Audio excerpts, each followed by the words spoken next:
옆 사람과 인사하겠습니다. 잘 나오셨습니다. 은혜 많이 받으십시오.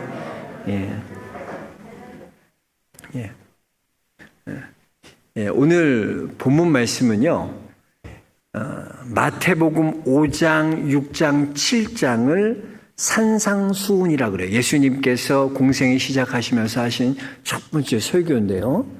이 설교의 결론 부분에 해당하는 것이 오늘 본문 말씀이에요. 그러니까 예수님께서 산상수훈을 통하여 믿음의 사람들이 어떻게 살아야 하는지, 어떤 기준을 갖고 살아야 하는지를 우리에게 가르쳐 주시면서 이제 마지막으로 그 결론에 대해서 말씀해 주시는 거예요. 그 결론을 어떻게 맺고 계시나? 오늘 그 결론이 뭐나? 오늘 결론은 뭐냐면요, 듣고 하나님의 말씀을 듣고 행하는 자로 살라는 거예요. 산상수훈의 결론은 뭐냐면 바로 듣고 순종하는 자로 살라는 거예요. 그래서 보면요, 구약의 모세 오경의 결론이 뭐냐면 그것도 듣고 순종하는 자로 살라. 그래서 구약의 모든 모세 오경의 말씀을 보면 듣고 순종하라는 거. 그래야 너희가 하나님 백성으로 복받고 산다는 거. 또 신약에 와서요, 신약에 보면 바울의 서신서의 모든 결론이 뭐냐? 바로 듣고 행하는 자로 살라는 거예요. 여러분, 듣고 행하는 자로 살아가는 것, 이것이요, 믿는 사람 신앙인들의 삶의 패턴이 돼야 되는 거예요. 그래서 여러분, 우리의 신앙이 진짜 우리의 신앙의 모습은 언제 알 수 있냐? 평상시에는 내가 신앙이 있는지 없는지 잘 몰라요. 이렇게 예배도 나오고 교회도 나오고 예배도 드리고 수요 예배도 나오고 나 믿음 있는 거야.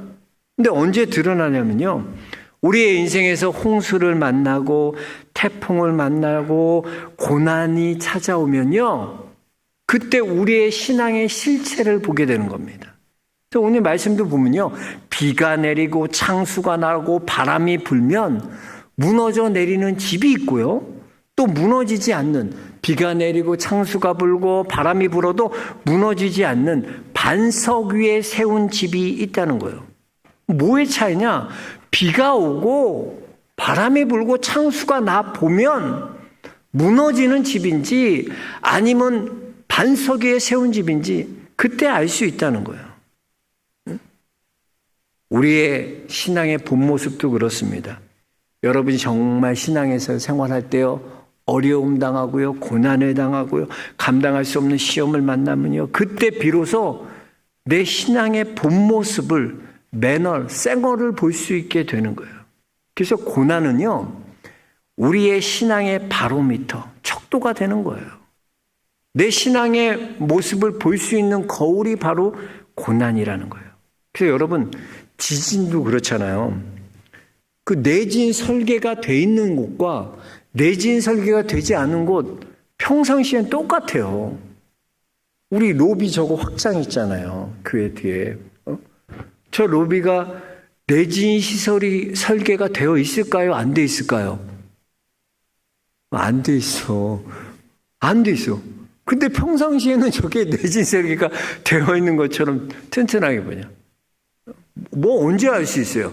지진 나 보면 안다는 거야, 내진 시설은. 그래서 신앙생활도 마찬가지예요. 그냥 똑같아요. 이렇게 똑같이 성경 들고 주일이면 예배 오고요, 또 뭐 하라면 하고요, 다 해요. 헌금도 하고요, 다 해요. 찬양도 하고. 난 신앙이 있는 사람이야. 난 믿음 있는 사람이지. 근데 언제 드러나나?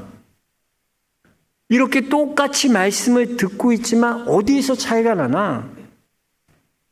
하나님의 말씀을 듣고 순종하는 사람과 말씀은 들었지만 불순종하는 사람, 고난 당하고요, 어려움 당하고요, 시험이 찾아오고요, 환난이 오면요, 확연하게 드러나게 되는 겁니다. 그래서 보면 우리의 고난이 오고 어려움이 오고 시험이 찾아올 때 끝까지 남는 사람은 어떤 사람이 남냐면요, 정말 주의 말씀을 붙들고 그 말씀을 듣고 그 말씀에 순종하는 사람만 남아요. 그래서 키를 이렇게 하나님 쭉 흔들어 보면 쭉저기는 다 날아가게 되는 거예요. 하나님의 말씀을 듣고 순종하는 자들만 남게 되는 거예요. 그래서 하나님이 우리에게 원하시는 신앙의 모습은 어떤 모습인가? 바로 이런 모습이에요. 하나님의 말씀을 듣고 행하는 자로 사는 것. 듣고 순종하는 자로 사는 것. 그것이 하나님이 우리에게 원하시는 삶이라는 거예요. 그래서 하나님의 역사하심을 우리가 경험하고 싶다면 그 말씀을 들을 뿐만 아니라 그 말씀을 듣고 순종의 자리까지 나가야 되는 거예요. 그래서 보면은 출애굽기 14장 15절에 보면 홍해를 앞에 두고 있잖아요. 홍해를 앞에 두고 있는데 하나님께서 뭐라고 모세에게 말씀하시냐면요. 15절에 보면 14장 15절에 보면 여호와께서 모세에게 이르시되 너는 어찌하여 내게 부르짖느냐 이스라엘 자손을 명령하여 앞으로 나아가게 하고 그랬어요. 그런데 이 말씀을 공동 번역 성경 말씀으로 보면 야훼께서 모세에게 말씀하셨다. 너는 어찌하여 나에게 부르짖기만 하느냐. 이스라엘 백성에게 전진하라고 명령하라 그랬습니다. 그러니까 무슨 말입니까? 하나님께 부르짖는 신앙에만 멈춰있지 말라는 거예요. 저는 잘 부르짖습니다. 주여 도와주세요. 부르짖어요. 근데 거기에만 머물러 있지 말고 믿음으로 순종하는 자리까지 날아가는 거예요. 하나님의 말씀을 들었으면 믿음으로 발을 내디디라는 거예요. 이스라엘이 그렇잖아요. 하나님이 약속의 땅 가나안 땅에 들어갈 때 첫 성이 여리고를 앞두고 요단강이 놓여 있었잖아요. 근데 요단강 물이 어떻게 갈라집니까? 갈라진 요단강을 건너간 게 아니에요. 하나님의 제사장이요? 먼저 법궤를 메고 요단강 중앙까지 걸어가는 거예요. 그럴 때 하나님께서 물을 갈라서 마르게 하셨다는 거예요. 그러니까 발을 내디뎌야 돼요. 듣기만 하면 안 돼요. 순종의 자리까지 나아가야 돼요. 특별히 여러분 우리가 하나님 말씀 들을 때요. 그 말씀이 내게 듣기 좋은 말씀이든지 아니면 듣기 안 좋은 말씀, 나쁜 말씀이든지 내가 하나님의 말씀을 선택하는 자가 돼서는 안 돼요. 말씀을 선택하는 게 아니에요. 하나님이 말씀을 우리에게 주시는 거예요. 그 말씀은 하나님이 이렇게 선포해 주시면 그 말씀을 우리는 받는 자예요. 받는 자. 선택하는 자가 아니에요. 사도행전 4장 42절에 보면 그들이 사도의 가르침을 받아 서로 교제하고 떡을 떼며 오로지 기도에 힘쓰니라 그랬어요. 하나님의 자녀들은요. 하나님의 말씀을 취사 선택해서는 안 됩니다. 우리는 소속된 교회를 통해서 이렇게 담임 목사를 통해서 하나님께서 주시는 가르침 그 말씀을 받아야 돼요. 근데 그 말씀을 어떤 말씀이든지 내게 좋든 좋지 않든 우리는 받는 자가 돼요. 근데 요즘 보면요. 인터넷 보면 얼마나 설교가 많이 올라옵니까? 별의별 설교 제목을 쭉 보고 이거 설교 마음에 든다. 요즘은 설교를 쇼핑해요. 내게 필요한 말씀만 듣고 싶어해. 편식하는 거야. 골고루 먹어야 되는데 말씀을 내가 선택하는 거야. 요즘은 말씀을 선택하는 게 아니에요. 이렇게 교회 공동체 안에서 하나님께서 하나님과의 관계 속에서 주어지시는 이 하나님의 음성, 하나님의 말씀, 사도의 가르침을 우리가 듣는 것처럼 하나님께서 세우신 주의 종을 통하여 교회를 통하여 하나님의 말씀을 받아야 돼요. 그래서 하나님의 말씀을 선택하는 게 아니에요. 데살로니가전서 2장 13절에도 보면 이러므로 우리가 하나님께 끊임없이 감사함은 너희가 우리에게 들은 바 하나님의 말씀을 받을 때 사람의 말로 받지 아니하고 하나님의 말씀으로 받음이니 그랬어요. 하나님의 말씀을 하나님의 말씀으로 받는 자는요. 그게 내가 좋든 싫든 상관이 없다니까요. 우리는 내가 좋은 말씀만 들으려고 그게 하나님 말씀이라고 생각해요. 아니에요. 내게 주신 여러분에게 이렇게 주의 강단에서 하나님이 선포된 이 말씀이 하나님이 내게 주신 말씀이에요. 그 말씀을 받아야 돼요. 그래서 우리는 항상 하나님의 말씀을 하나님의 말씀으로 여기고 그 말씀을 받는 자로 살아야 돼요. 그 말씀이 내게 좋든 말든, 좋은 것든 나쁜 것든 내게 안 좋은 것든 좋은 말씀만 받아야지 아니라는 거예요. 그 말씀이 하나님의 내게 주신 하나님의 말씀을 여기고 듣는 거예요. 그래서 보면 누가복음 5장에 보면요, 베드로가 밤이 새도록 금을 내렸잖아요. 근데 물고기 한 마리도 잡을 수 없었어요. 실망하고 있었던 베드로에게 예수님 찾아오셨어요. 예수님은 목수인데 직업이 뭘 알아. 예수님이 젊은 선생님 와갖고 왔는데 뭐라 그러냐. 야, 베드로야, 너 깊은 데로 가서 금을 내리라는 거야. 아, 선생님, 내가 밤이 새도록 금을 내렸는데 물고기 한 마리 잡을 수 없었는데 깊은 곳에 가서 그물을 내리라니요. 저는 어부입니다. 직업이. 저는 어디에서 물고기 잡아야지 물고기가 나오는지 다 알아요. 깊은 곳에는 물고기가 살지 않습니다. 다 알아요. 그런데 그렇지만 내가 말씀에 의지하여 그물을 내리겠나이다. 그러면서 그물을 내리잖아요. 베드로에게는요, 자신의 생각, 자신의 경험, 자신의 지식, 자신이 아는 모든 것 내려놓고요, 한 주님께서 말씀하신 그 말씀을 듣고 순종할 때 그물이 찢어질 정도로 많은 물고기를 잡게 되는 기적을 경험하게 되는 거예요. 여러분, 하나님의 말씀을 하나님의 말씀으로 받고 순종하는 거, 이게 얼마나 중요한지 몰라요. 내 삶에 정말 이런 기적을 경험하고 싶다면 우리는 하나님의 말씀을 듣고 순종하는 자리까지 나가는 그런 믿음의 성도들이 모두 되어야 할 줄로 믿습니다. 이렇게 하나님의 말씀을 듣고 순종하는 자에게 하나님께서는 놀라운 하나님의 역사하심을, 하나님의 일을 나타내실 줄로 믿습니다. 그렇다면 우리가 어떻게 우리가 이렇게 하나님의 말씀을 듣고 순종하는 삶을 살아갈 때 우리 안에 어떠한 유익이 있을까? 어떠한 은혜가 있을까? 크게 보면 두 가지의 은혜가 있는 것 같아요. 그래서 오늘 요거를 좀 집중적으로 생각해 보면서 우리가 이 하나님의 말씀을 듣고 순종하는 삶을 살 때 내 안에 주시는 하나님의 그런 유익이 무엇일까? 두 가지인데요. 먼저는요, 하나님의 말씀 우리가 듣고 순종할 때 우리 안에 변화와 성장을 경험하게 된다는 거예요. 여러분, 흔히 우리가 이런 말 자주 하잖아요. 사람은 고쳐 쓰는 거 아니라고. 그건 무슨 말이에요? 사람 고쳐 쓰는 게 아니라면 사람 잘 안 변한다는 거야. 사람 변하지 않는다는 거야. 근데 여러분 그렇습니까? 정말 사람 잘 안 변합니까? 아니에요. 사람도 변해요.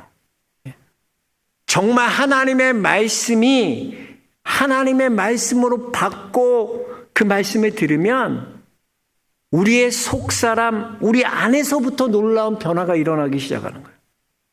그 히브리서 4장 12절에 그러잖아요. 하나님의 말씀은 살아있고 활력이 있어 좌우의 날선 어떤 것보다 예리하여 우리의 혼과 영과 및 관절과 골수를 찔러 쪼개며 우리의 마음과 생각을 판단하나니 그랬어요. 그렇습니다.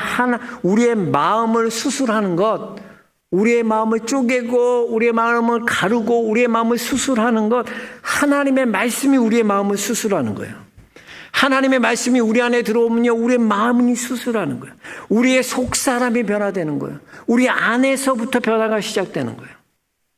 그래서 하나님의 말씀이 우리 안에 들어오면요, 우리 안에 미움이 떠나가고요, 욕심이 떠나가고요, 우리의 고집이 떠나가고요, 내가 추구했던 내 뜻이 떠나가고요. 하나님 말씀이 들어오면 변화가 나타나기 시작해요. 그래서 불순종하는 사람의 특징을 보면 이 하나님의 말씀을요, 하나님의 말씀을 거절해요. 받아들이지 않아요. 자기 고집 부려요. 내 고집대로 내 뜻대로 살겠다는 거예요. 이렇게 하나님의 말씀을 받지 않고 듣지 않는 것, 순종하지 않는 걸 뭐라 그러나 성경에서는 완악이라고 해요. 완악하다. 그래서 보면 완악하다는 건 뭐냐? 하나님의 말씀을 받지 않고요, 내 뜻대로 살겠다는 게 완악이에요. 그러니 하나님의 말씀을 받지 않으니까 성장이 없고 내 안에 변화가 없는 거예요. 그 교회는 오래 다니고 예수를 오래 믿은 것 같은데 난 변화가 없어. 왜 변화가 없습니까, 여러분? 하나님의 말씀을 듣고 순종함이 없기 때문이에요. 듣고 순종함이 없기 때문에 성장할 수 없는 거예요. 변화될 수 없는 거예요. 내 삶에 아무런 기적도 일어나지 않는 거예요. 그러므로 우리는요, 하나님의 말씀을 영접해야 돼. 내 안에 영접하는 자. 그 말씀을 듣고 순종하는 자의 삶으로 나아가야 돼요. 그렇다면 우리가 하나님의 말씀에 순종하는 자라는 걸 어떻게 알 수 있어요? 여러분은 어떻게 알아요? 하나님의 말씀에 내가 순종하는 자인가 어떻게 알아? 그냥 알려드릴게요.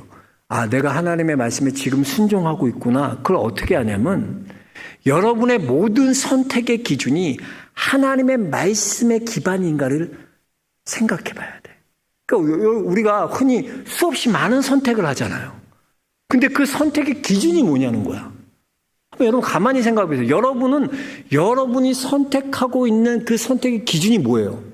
하나님의 말씀에 기반된, 하나님의 말씀에 기준된 기준을 갖고 그것을 선택합니까?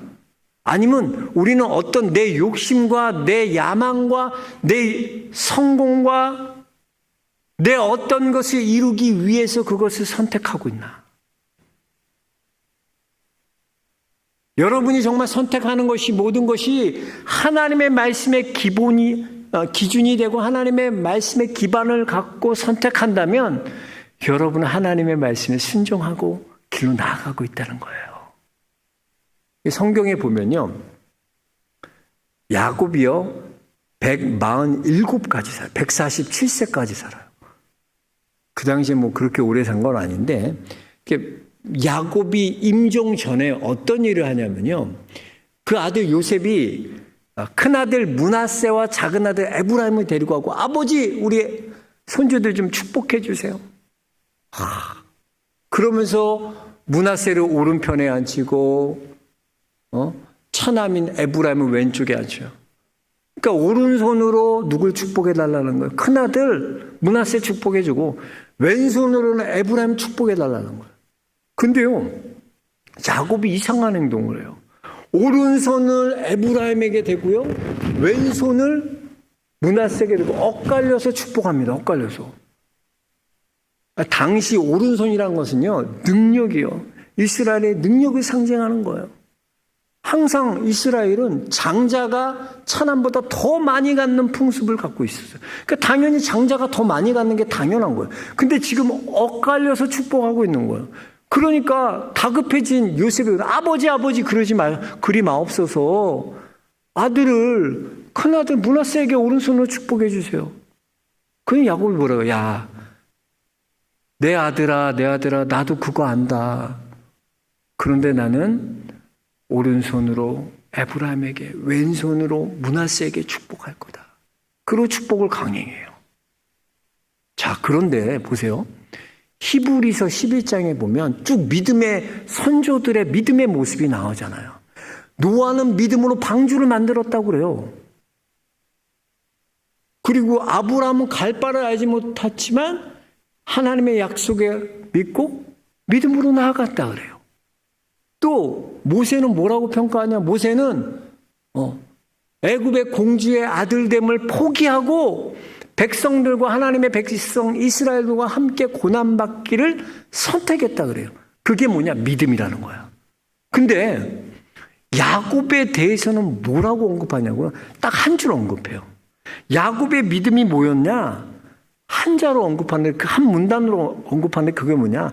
믿음으로 야곱은 죽을 때에 요셉의 각 아들을 축복하였고 그래요.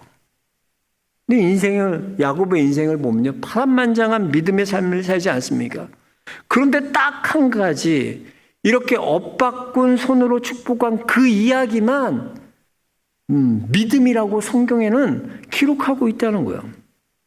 엇바꾼 손의 이렇게 축복은 정상적인 게 아니잖아요. 당시 풍속의 기대와 그런 세상 문화, 또 심지어는 이 요셉 아버지의 원함과는 부딪히는 그런 결정이었어요. 그럼에도 야곱이 그렇게 했던 이유는 무엇입니까? 다른 것이 아니에요. 그것이 하나님의 뜻이기 때문에 그렇게 선택한 거예요. 보면요, 야곱은 원래가 야곱은 자기 뜻대로 사는 사람 아니었어요. 남에게 속이고 거짓말해서 어떻게든 자기 뜻을 관철시키는 사람이 야곱이었어요. 그런데 노년의 야곱은 달랐다는 거예요. 세상이 아무리 요구해도요, 내 아들이 아무리 요구해도요, 거칠게 요구해도 상관하지 않아요. 오직 하나님의 뜻을 선택합니다. 하나님의 뜻에만 순종하는 거예요. 이 점이 야곱이 믿음으로 살았다라는 것을 성경에서 요약하며 보여주는 것입니다. 그렇습니다. 야곱의 선택의 기준 무엇입니까? 하나님의 뜻에 있는 거예요. 저는 우리 영락의 모든 성도님들의 모든 선택의 기준, 하나님의 말씀이 되길 축복합니다. 그게 순종이야. 그렇게 살면 순종하는 거예요. 내가 오늘도 하나님의 말씀에 기반이 되어 내가 배우자를 선택하고 학업을 선택하고 학교를 선택하고 믿음으로 내 직장을 선택하고 그 모든 것이 듣고 순종하는 믿음으로 하는 모습이라는 것입니다. 우리 영락의 모든 성도님들이 이렇게 주의 말씀을 듣고 순종함으로 나아갈 때 우리 삶에 놀라운 변화와 성장이 나타나게 될 줄로 믿습니다. 그리고 주님 말씀 이렇게 듣고 순종하면요, 교제와 축복을 누리게 되는 거예요. 우리가 하나님을 그냥 인격적인 하나님이라 그러잖아요. 하나님은 인격적인 하나님. 그럼 인격적인 하나님이라는 게 뭐예요? 사람과 사람과의 대화가 되는 것처럼 하나님과 나 사이에 뭐가 이루어진다는 거예요. 인격적이라는 건 교제가 이루어진다는 거예요. 근데 그 교제는 뭐냐? 다른 게 아니에요. 우리가 기도로 하나님 앞에 아뢰고 말씀을 듣고 순종함으로 교제가 이루어지는 거예요. 즉 교제가 조건이 되는 게 뭐냐? 반드시 기억하십시오. 하나님과 교제 나누고 싶다면 말씀과 기도의 삶을 살아야 돼. 그게 교제의 삶이야. 그게 없이는 교제가 없어요. 내가 지금 기도하고 있나? 내가 하나님의 말씀을 듣고 순종하고 있나? 이걸 점검해야 되는 거예요. 그게 교제의 삶을 누리는 거예요. 그리고 또 이렇게 교제의 삶을 살 때 하나님께서는 놀라운 은혜와 위로부터 부어지는 놀라운 은혜와 축복으로 충만하게 부어주신다고 말씀하고 계세요. 그래서 우리가 하나님의 말씀을 듣고 순종하는 이 삶을 선택하면 하나님이 도와주세요. 하나님이. 자, 보세요. 다니엘을 보세요. 다니엘은요, 왕의 조서에 도장이 찍힌 걸 알고도 자기 방으로 올라가서 창문을 열고 예루살렘을 향하여 하루에 3번씩 절했다고 그랬어요. 왕의 조서가 뭐였습니까? 왕 외에는 다른 신에게 절하지 못하게 하는 거예요. 예배드리지 못하게 하는 거예요. 절하지 말라는 거예요. 그러니까 세상의 뜻과 왕의 뜻과 하나님의 뜻이 불일치하는 거예요. 이때 다니엘은 무엇을 선택합니까? 하나님의 뜻을 선택하는 거예요. 하나님의 말씀을 선택하는 거예요. 그럴 때 어떤 기적이 나타납니까? 사자굴에 던져졌지만 하나님이 구원하신 구원을 경험하고요.